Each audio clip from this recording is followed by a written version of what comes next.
Mpendwa mfuatiliaji wetu, ninakusalimu kwa jina la Bwana wetu Yesu Kristo.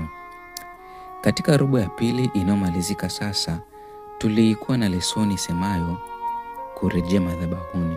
Na katika lesoni hii tulipata fursa ya kuzipitia aya ambazo zilikuwa zikituelekeza juu ya namna ya kufanya maisha yetu kama madhabahu, kwa kuwa na maombi ya asubuhi na jioni, kwa watu wa maombi, lakini pia tukajifunza ni nini umuhimu wa maombi kwetu sisi na faida yake katika maisha yetu sisi kama Wakristo.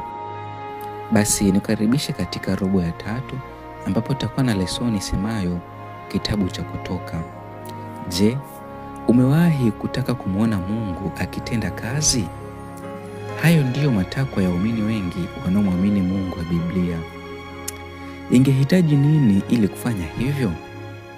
Ni wakati gani Mungu anaingilia kati na kuchukua hatua katika maisha yetu?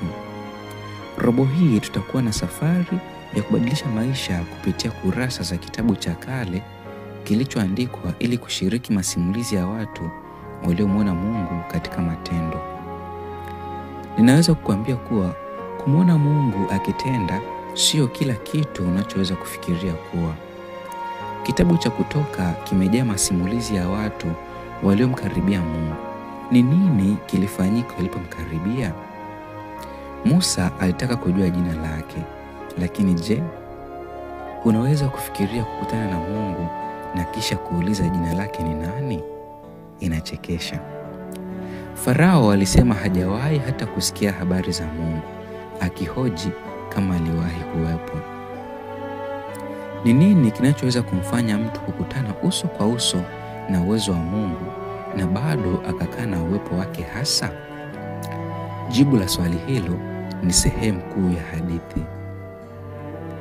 Wengi waliitikia kwa woga walipoletwa mbele za Mungu, kama vile Waisraeli kwenye mlima Sinai. Waliogopa sana hata hawakutaka kusikia sauti yake.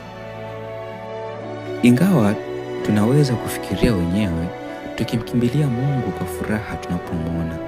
Katika hadithi ya Kutoka, watu walikuwa na uwezekano mkubwa wa kuanguka kwa hofu. Ni nini kinachoweza kusababisha hilo? Unauliza?